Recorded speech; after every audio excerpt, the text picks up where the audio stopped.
berkumpul bersama dengan saudara seiman kami. Terima kasih Tuhan, terima kasih. Dan kami minta Tuhan, kami berdoa kepada-Mu Tuhan, untuk Kau mau hadir tengah-tengah kami Tuhan. Kau memenuhi tempat ini Tuhan dengan hadirat-Mu Tuhan. Dan apa yang kami nyanyikan Tuhan, itu menjadi persembahan yang harum buat-Mu Tuhan. Untuk memuji-Mu, untuk menyembah-Mu Tuhan. Karena Kau Allah yang layak Tuhan, untuk terima segala pujian, penghormatan dari kami Tuhan. Berkati ibadah kami, tutup bungkus dari awal hingga akhir Tuhan.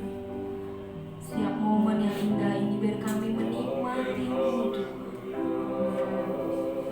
Karena hanya di dalam hadirat-Mu Tuhan, kami boleh merasa tenang Tuhan. Terima kasih Tuhan. Dan firman yang dibagikan Tuhan, kiranya Kau berkati hamba-Mu Tuhan. Biar rema-rema yang dibagikan itu menjadi benih dalam hati kami, dalam hidup kami Tuhan. Itu menjadi bekal kami dalam kami melangkah di kemudian hari Tuhan. Ya Roh Kudus-Mu penuhi tempat ini Tuhan. Terima kasih Yesus.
hari Tuhan dengan damai sejahtera-Mu Tuhan.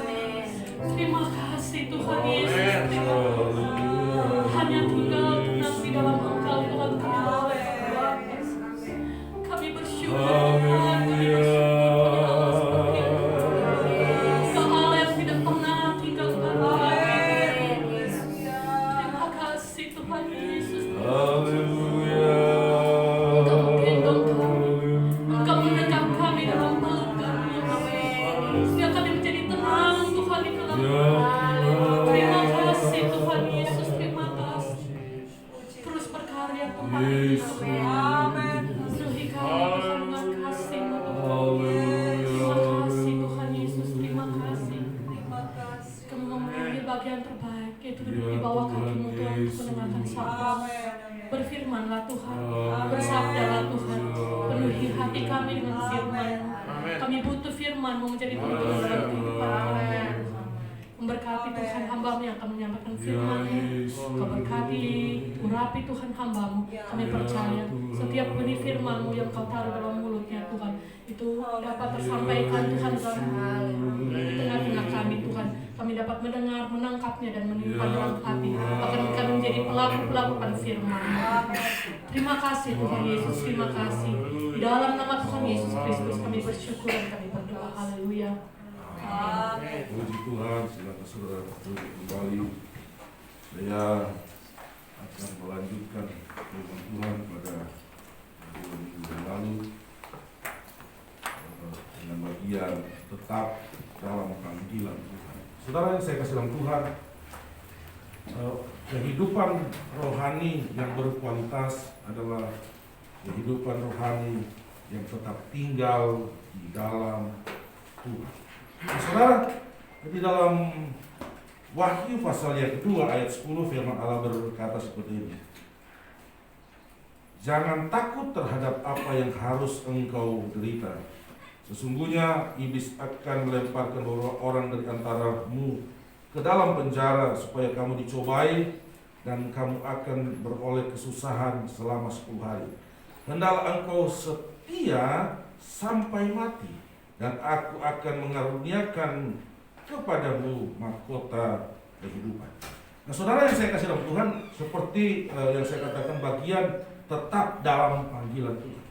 Saudara, untuk kita melihat kualitas kehidupan rohani kita, benar-benar kekristenan yang berkualitas baik, berkualitas benar, ketika kita tetap ada dalam panggilan Tuhan. Tidak sedikit orang yang meninggalkan Tuhan ketika menghadapi seperti yang dicatat dalam Wahyu pasal 2 ayat 10, ketika mereka menghadapi tekanan dalam kehidupan mereka, ketika mereka dicobai, ketika mereka menghadapi aniaya dan lain sebagainya yang terjadi dalam kehidupan mereka. Mereka hanya tinggalkan Tuhan, mereka tidak lagi berada di dalam panggilan Tuhan, mereka menjauhkan diri dari kehidupan dengan Tuhan. Nah, saudara yang saya kasih dalam Tuhan, saya ingin katakan bahwa indikasi saudara berkualitas, salah satu yang saya katakan, ketika kita dalam keadaan bagaimanapun, ketika kita dalam keadaan yang sukar sekalipun, tapi kita tetap di dalam keyakinan kita kepada Tuhan. Kita tidak bergeser dari keyakinan kita, dari kesetiaan kita kepada Tuhan. Orang yang tetap dalam panggilan Tuhan adalah orang yang setia dan orang yang mempunyai keberanian atau tekad yang kuat di dalam iman. Saudara yang saya kasih dalam Tuhan, Daniel pasal 3 ayat 16 di situ menceritakan bagaimana Sadrak, Meshak dan Abednego. Mereka adalah orang-orang percaya yang harus berhadapan dengan satu situasi keadaan yang sangat tidak mengenakan.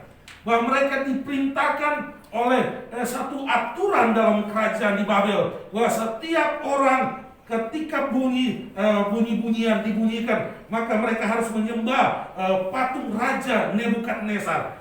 Mereka tidak boleh beribadah dulu kepada Allah mereka, kepada agama mereka, kepada Tuhan mereka. Mereka harus menyembah sujud kepada Nebukadnezar, patung Nebukadnezar. Tetapi apa yang dilakukan oleh Sadrak, Mesak, dan Abednego? Mereka tidak mau melakukan. Mereka tetap setia kepada Tuhan mereka. Mereka tidak mau membelokkan penyembahan mereka, walaupun hanya sesaat, kepada patung Nebukadnezar. Mereka dengan berani, mereka dengan teguh, dengan kokohnya bahwa mereka tidak mau melakukan itu. Padahal yang terjadi bahwa mereka harus berhadapan dengan api yang menyala-nyala, api yang dipanaskan 7 kali lipat untuk membakar mereka kalau mereka tidak menyembah patung itu. Tetapi kesetiaan kepada Tuhan tidak surut, kesetiaan mereka kepada Tuhan tidak goyah, sekalipun ancaman, sekalipun dapur api ada di depan mereka. Nah, saudara yang saya kasih dalam Tuhan, kita nanti sudah baca satu perikop di sana, tapi kita ambil dalam ayat 16, dalam Daniel pasal 3 ayat 16, firman Allah berkata, lalu Sadrak, Mesak, dan Abednego menjawab, Raja Nebukadnezar, tidak ada gunanya kami memberi jawab pada Tuhanku dalam hal ini. Nah, perlu. Tidak ada gunanya kami memberikan jawab, karena sudah pasti kesetiaan kami kepada Tuhan tidak akan goyah. Kesetiaan kami kepada Tuhan tidak akan luntur dengan ancaman kematian yang ada di depan sana. Mereka hidup tetap tinggal dalam panggilan Tuhan. Saya cepat-cepat, saudara. Yang kedua, mereka siap menanggung segala risiko. Dapur api itu risiko kan, dari kesetiaan mereka. Mereka tidak takut dengan apa yang akan terjadi, karena bagi mereka mati, kata Paulus, adalah untung. Satu keuntungan kalau mereka mati karena mereka mempertahankan iman kepada Tuhan. Karena kehidupan yang baru, kehidupan yang kekal, kehidupan yang penuh dengan kemuliaan mereka akan dapatkan ketika mereka harus mati karena mempertahankan iman. Saudara, saya sedikit teringat ketika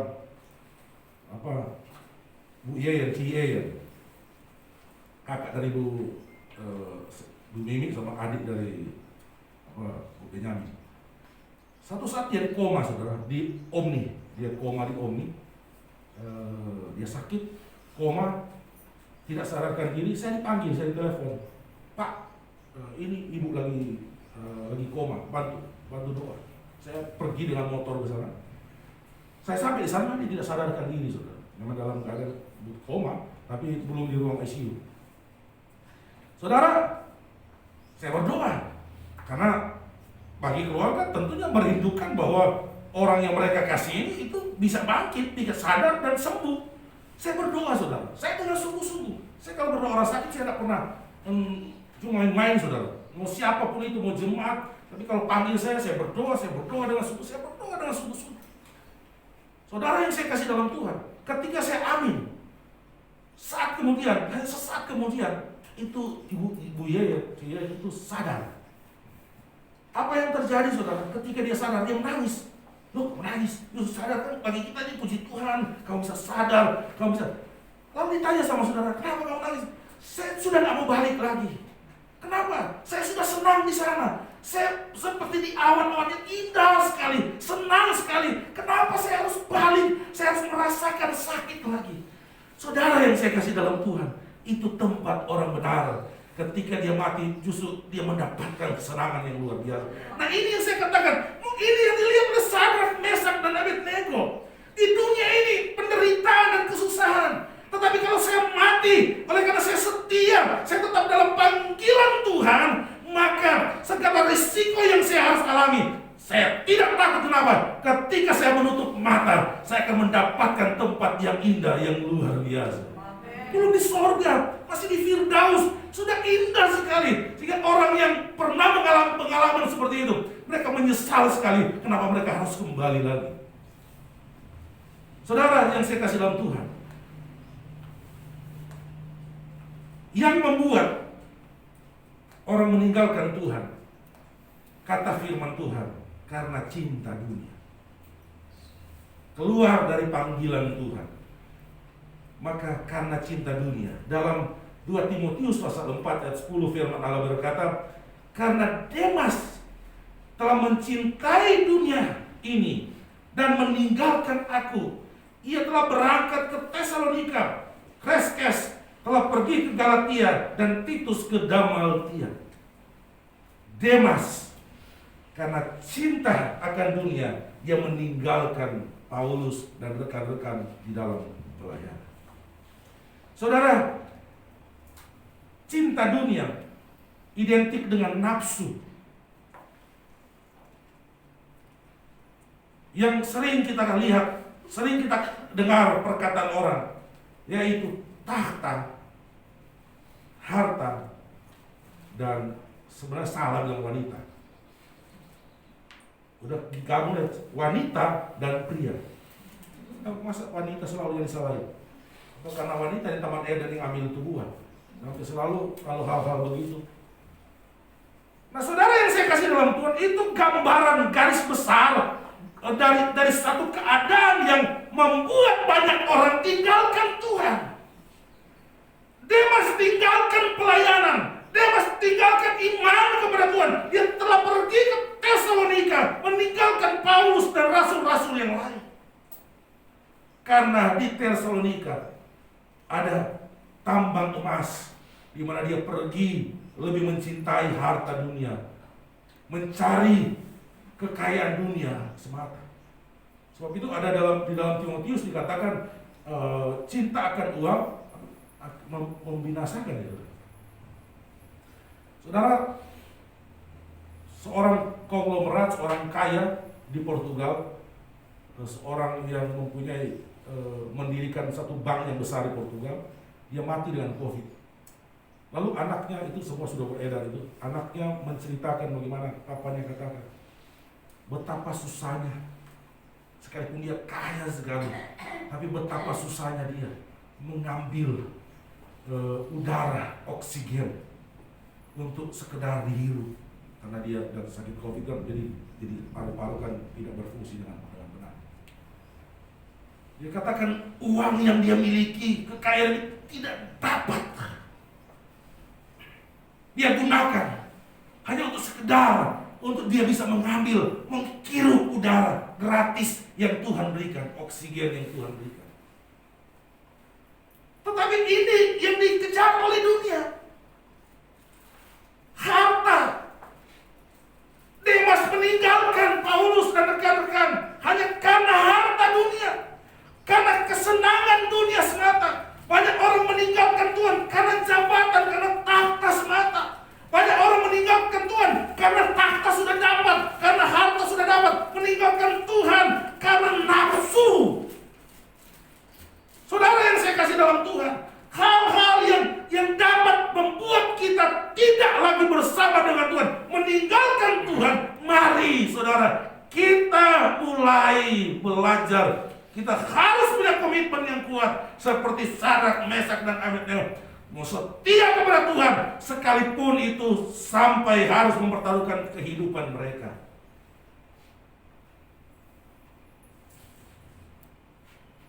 Kita melihat bangsa Israel. Bangsa Israel sebagai contoh bagaimana mereka cinta akan dunia. Bangsa Israel tidak siap menghadapi tantangan. Ketika mereka keluar dari Mesir, mereka diperhadapkan dengan tantangan. Mereka tidak siap. Bangsa Israel suka menoleh ke belakang. Roh Lot terbawa kepada mereka. Ketika mereka keluar dari Mesir, ketika mereka menghadapi kesulitan makan, minum, mereka berkata kepada Musa, "Musa, apakah tidak cukup kuburan di Mesir, sehingga engkau membawa kami keluar untuk dikubur di padang belantara seperti ini?" Mereka suka melihat ke belakang. Dan saya mau katakan hari-hari ini, berapa Sebab banyak orang yang senang melihat ke belakang, senang melihat kesenangan dunia, senang melihat harta tahta dan wanita, senang melihat sesuatu kepuasan manusia, kepuasan daging semata. Kenangan di masa lalu, kesenangan di masa lalu, itu yang terbayang-bayang, bukan hadirat Tuhan seperti yang kita rasakan pagi hari ini. Terkadang hadirat Tuhan, sukacita dalam Tuhan yang kita rasakan, yang kita alami, hilang oleh karena cinta akan dunia, sehingga kita akhirnya meninggalkan Tuhan. Cinta akan dunia.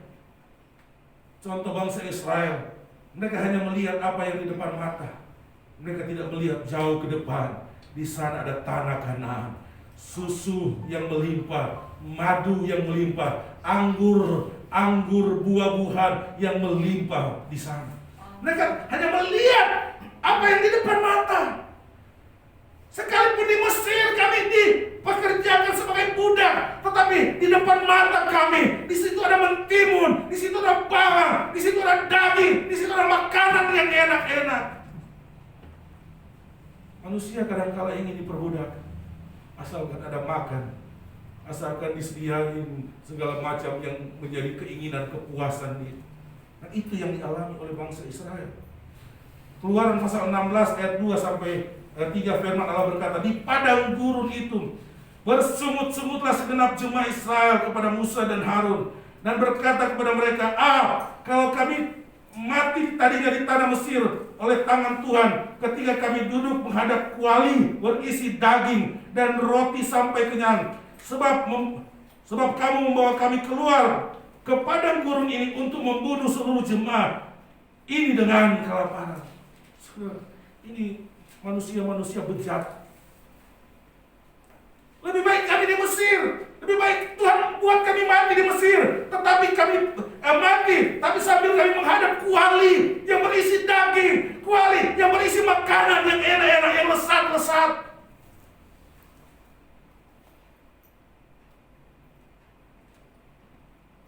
Kekristenan tidak boleh kalah oleh karena perut. Kekristenan tidak boleh kalah oleh karena masa lalu yang senang. Kekristenan tidak boleh kalah hanya karena jabatan semata. Kekristenan harus menang, kekristenan harus berkualitas. Sehingga saya mau katakan kepada saudara, sehingga apapun yang menyenangkan, apapun yang menyilaukan mata kita, yang dapat membuat kita tertarik untuk ke sana, saya mau katakan kita menang. Karena apa? Karena kita berkualitas. Kita orang percaya yang benar-benar dapat menunjukkan kualitas yang murni di hadapan Allah, seperti emas yang sudah dimurnikan. Amin. Saudara yang saya kasih dalam Tuhan, konsekuensi kalau kita keluar dari panggilan Tuhan, pasti ditegur oleh Tuhan. Tuhan banyak cara untuk menegur, saudara. Tuhan banyak cara untuk menegur. Ada hanya dengan hati nurani kita tersentuh, Tuhan, saya rupanya sudah tidak setia kepada Tuhan. Saya sudah keluar dari panggilan Tuhan. Tadinya saya suka berdoa, sekarang sudah tidak. Tadinya saya suka membaca firman Tuhan, tapi karena keadaan corona membuat saya stres, saya tidak bisa lagi baca firman Tuhan, saya tidak bisa konsentrasi lagi. Karena dari hati kecil kita, Tuhan menegur dengan segala macam cara, saudara. Saudara lihat dalam Raja-Raja pasal yang ke-19, 1 Raja-Raja 19 ayat 9-10, firman Allah berkata seperti, di sana masuklah ia ke dalam sebuah gua dan bermalam di situ. Maka firman Tuhan berkata kepadanya, demikian, apakah kerjamu di sini, Elia? Hai Elia, jawab, aku bekerja segiat-giatnya bagi Tuhan Allah semesta alam, karena orang Israel meninggalkan perjanjianmu, meruntuhkan mesbah-mesbahmu, dan membunuh nabi-nabimu dengan pedang.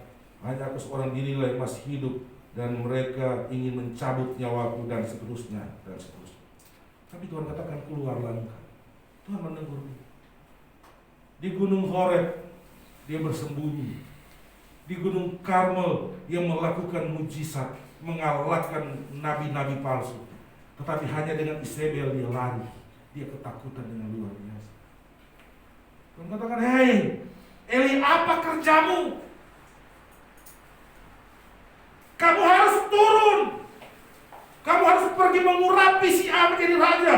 Kamu harus mengurapi Elisa untuk mengganti kamu sebentar. Selama kamu di sana, kamu tidak dapat berbuat apa-apa. Selama kamu di atas sana, maka kejahatan akan merajalela. Kamu harus turun. Saudara yang saya kasih dalam Tuhan, Allah dengan kasih datang menegur Elia.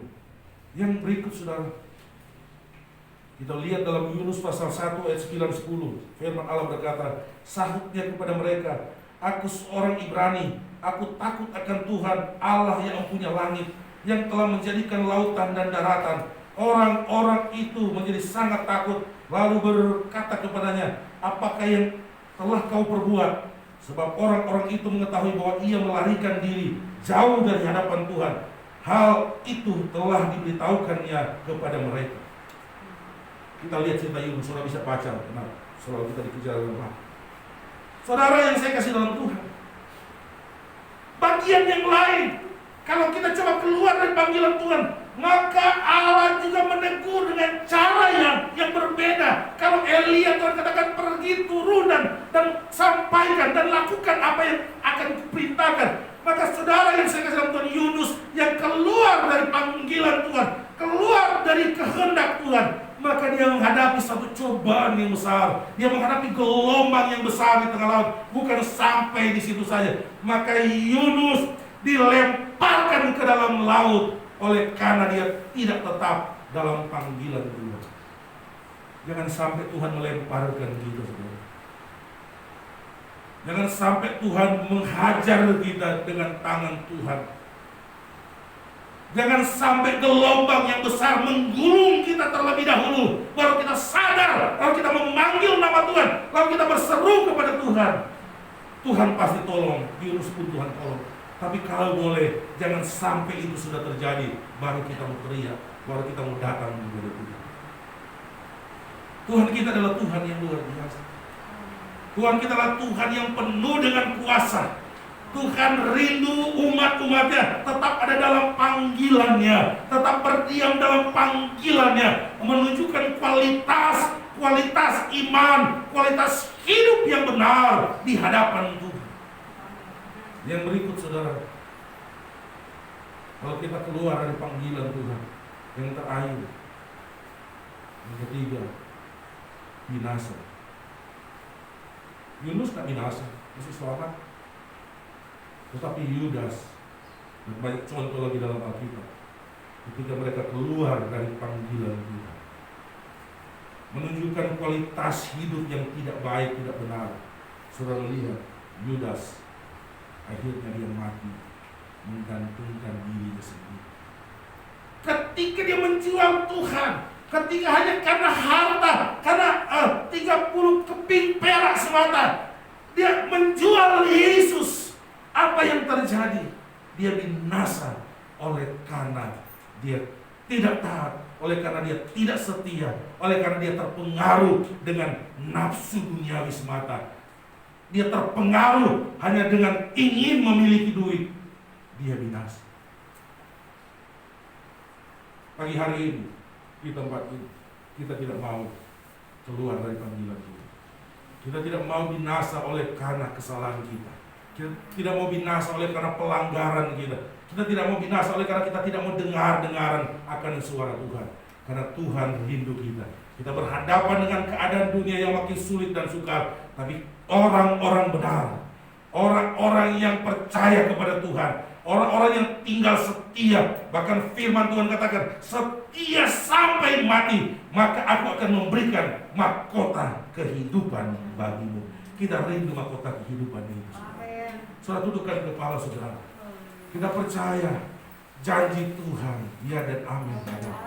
Kalau dia berjanji kepada orang yang setia, dia akan memberikan mahkota kehidupan. Maka saya mau katakan, tahta harta nafsu duniawi, saya mau katakan kepada saudara, oh jauh kemuliaan, mahkota kemuliaan jauh lebih besar, jauh lebih mulia dari apa yang kita mau kejar, apa yang dunia janjikan kepada kita. Bahkan yang dijanjikan oleh dunia hanya sementara. Seberapa kita hidup di bawah kolong langit ini, seberapa usia kita ada, maka hanya itu kenikmatan yang kita dapat dari dunia. Tetapi setelah itu penderitaan. Tetapi apa yang kita perjuangkan? Mungkin di dunia ini kita merasa tekanan, mungkin di dunia ini seperti kata firman Tuhan, kita menghadapi satu situasi yang tidak baik dalam hidup. Oleh karena kita mempertahankan kualitas iman kita, kualitas hidup kita seperti emas. Tapi saya percaya apa yang kita akan dapat, satu hal yang luar biasa, bahkan kekekalan yang Allah janjikan kepada kita di dalam kemuliaan bersama dengan Dia. Amin. Haleluya, haleluya Yesus. Haleluya, haleluya, haleluya Yesus. Engkau Allah yang besar, Engkau Allah yang benar. Ya Tuhan, ya Tuhan, ya Tuhan Yesus. Haleluya. Ku yakin saat Kau berfirman, ku menang saat Kau bertindak. Hidupku hanya ditentukan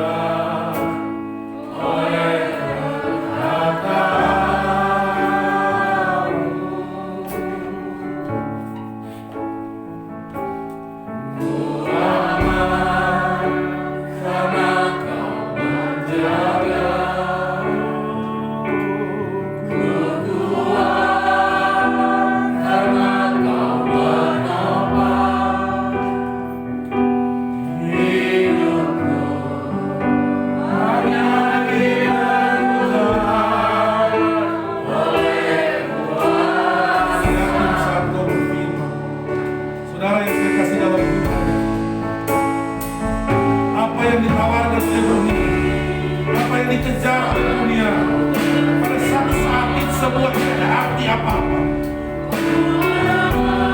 Seorang pemeran Portugal yang saya ceritakan tadi, dia memiliki semua. Dia memiliki dokter pribadi, dia memiliki harta yang berlimpah, dia memiliki segala yang dia butuhkan dalam hidup dia. Tetapi itu semua menjadi tidak ada arti apa-apa. Tidak mampu menolong dia, tidak mampu melepaskan dia dari maut, dari ancaman maut oleh karena virus corona. Tapi kita punya Tuhan yang berkuasa.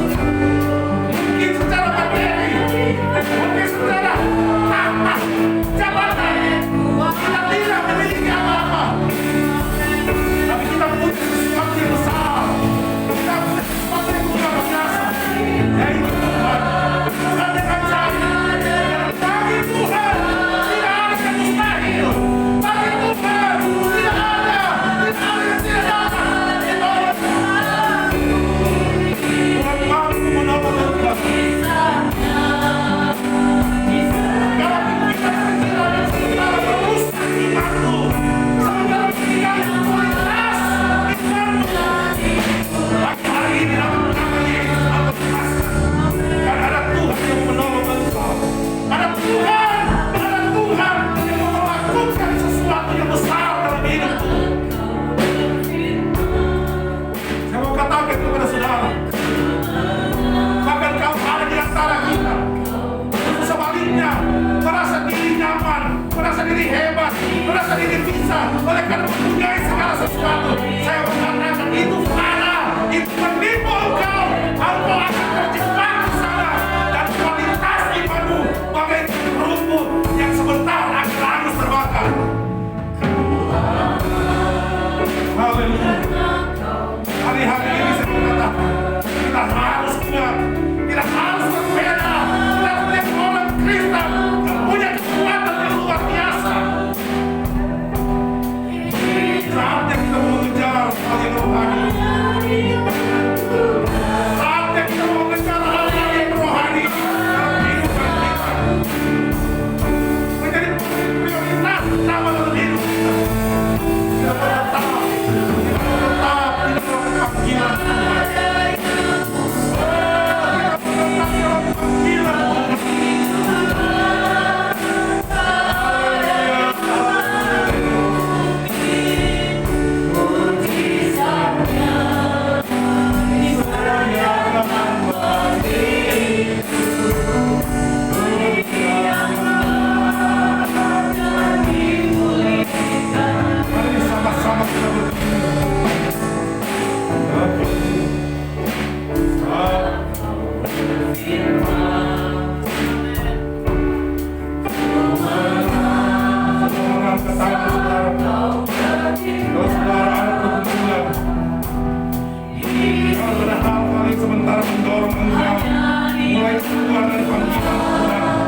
lalu, ada Bu Esti, ada Ulan, pernikahan dari Pak John, ada Bu Femi dan Ibu Yeti. Mungkin ada yang lain-lain lagi. Bagi mereka yang berhari ulang tahun di minggu yang sudah berjalan, yang belum didoakan, saudara mengangkat tangan saudara.